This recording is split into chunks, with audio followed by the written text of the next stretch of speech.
Okay, my name is David Pye, and I live at Spruce Lake, New York, the town of Salisbury. Well, I started off after I graduated from Alfred with a bachelor's degree in ceramic engineering. I started working at the melting and forming laboratory of Pittsburgh Plate Glass Company in Natrona Heights, Pennsylvania. I entered the military service for 6 months, and when I came out, I took another position as a research engineer for Bausch& Lomb in Rochester, New York, and that turned out to be a very important moment in my own career to go forward. At Pittsburgh Plate Glass Company, I was more into the engineering of glass and how to make glass and how to fabricate it and so forth. But at Bausch & Lomb, the atmosphere there was more towards looking at fundamental theory of glass, particularly bringing in the concept of solid-state physics into understanding the structure of glass, understanding its properties, and particularly its color and its effect on radiation on glass, and how that you could change the color of glass by exposure to certain radiations and so forth. The head of the laboratory was a fellow by the name of Norbert Kreidel, and it turned out he was a real game changer for me. And in fact, I was taking graduate courses at the University of Rochester, working on my master's degree, and one day he came into my office and said to me that he was putting me on half-time.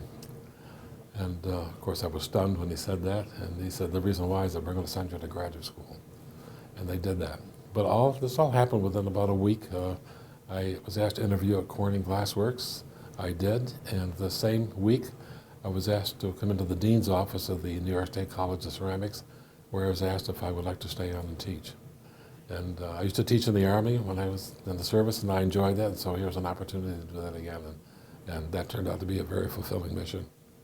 Well, being in graduate school for 4 years, that you're exposed to a culture that I'd not really seen before at that level, although I was a student at Alfred many years before, but now to be part of that culture there and to see the professors and see their lifestyle and seeing what they were doing for young people and so forth, such as myself. And I also liked the schedule that they had, that the summers were pretty much, they could have many options before them, that there are potentials for sabbatical leaves, and you could set the own hours that you wish to work every day and every week. And also because you had an opportunity to continue to learn, even though I'd completed my studies and so forth. And it was, the community of Alfred was also a very nice community, and I thought it was a nice place to raise my children, and it turned out that was a good idea. I knew at the end of my studies at Alfred University for ceramic engineering that I was interested in research, but the idea of actually getting into teaching, no, I just didn't, it just seemed too remote at that time. But then things evolved and things changed and so forth. When I was in high school, I was doing okay in the sciences, and I had chosen a career path of chemical engineering. Well, my English teacher was a graduate of Alfred University, and she heard I was going to study chemical engineering, and so she approached me and said, David, instead of studying that, why don't you study ceramic engineering at Alfred University? She said, I have a lot of classmates who did that, and they're all very rich right now.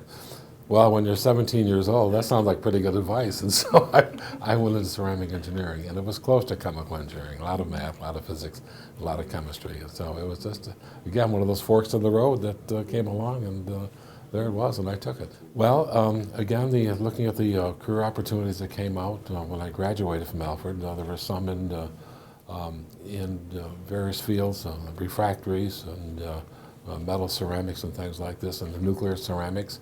But the best job offer I had, money-wise and interest-wise, was with Pittsburgh Plate Glass Company.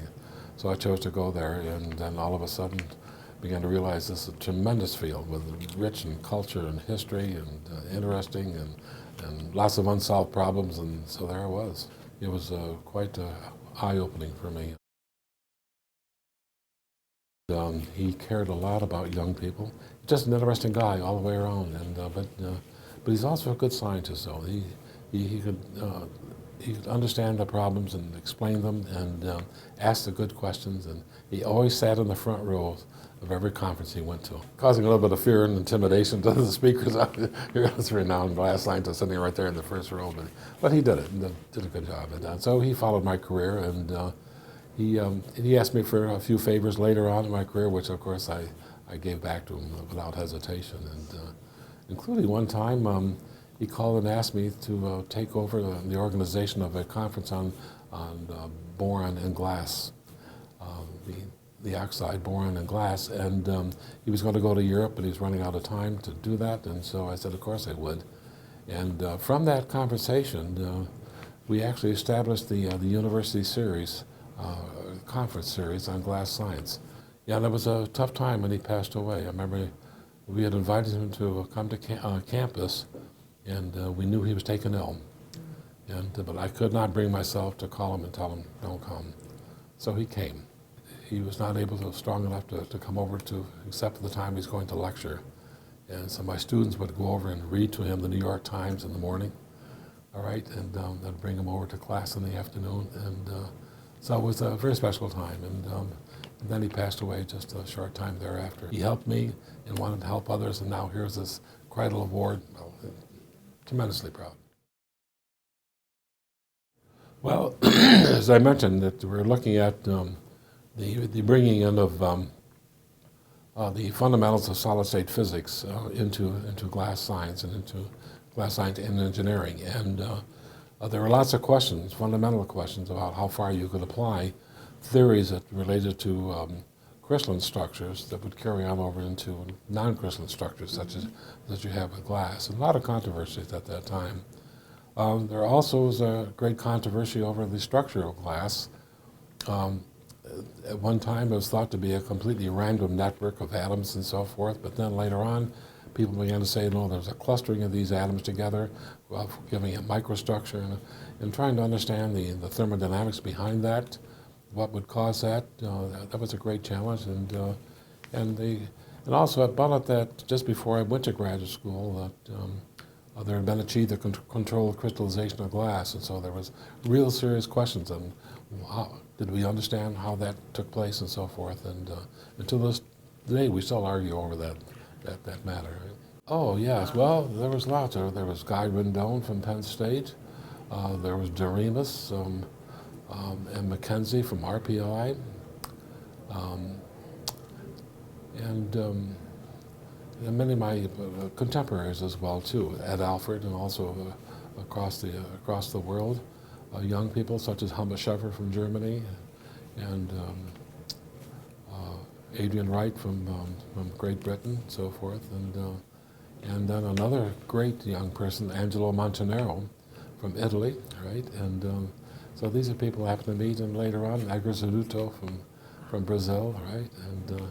And then there was Makashima from Japan, and Gan Fuji from China, and the list goes on, and it's rather remarkable. Well, I would like to think that my students were able to shed some light on this nucleation and crystallization of glass through the studying of amorphous phase separation. I would like to think that my students were very helpful in leading the way for the qualification of the nuclear waste vitrification process at West Valley, New York. And we had to set up a very strict laboratory to meet national standards as to the quality of glass that was being produced, and being able to do research in ways that had never been done at the university level, to my knowledge, to that degree of accuracy and so forth. And so we were able to do that. And in the end, it was our data from Alfred University and the students that allowed that whole process to be qualified. And so it went forward. And I also helped out with Savannah River National Laboratory with their efforts there as well too. It's they have tools now available that we did not have when I came into my field, right? And the computer and so forth. I used to teach my students at Alfred that although there are many components to science, the most important component of science is its ability to predict what you know, what can be observed, what can be measured, and what can be verified. And if you can do all of that, then your theories of science are okay, right? Going into modeling right now is one part of that path toward predicting what you know and understand about glass. And so they're much more sophisticated now than what we had before, although conceptually we understood things in a general way, but now they're getting down to being able to predict things much more finely than we were able to do during that time. So yeah, the younger generation sees that as a way to And it is cost effective and so forth, instead of thinking I should try a little bit of this and try a little bit of that. Now they have some formulations that they can go to directly and then to modify accordingly to get the desired results.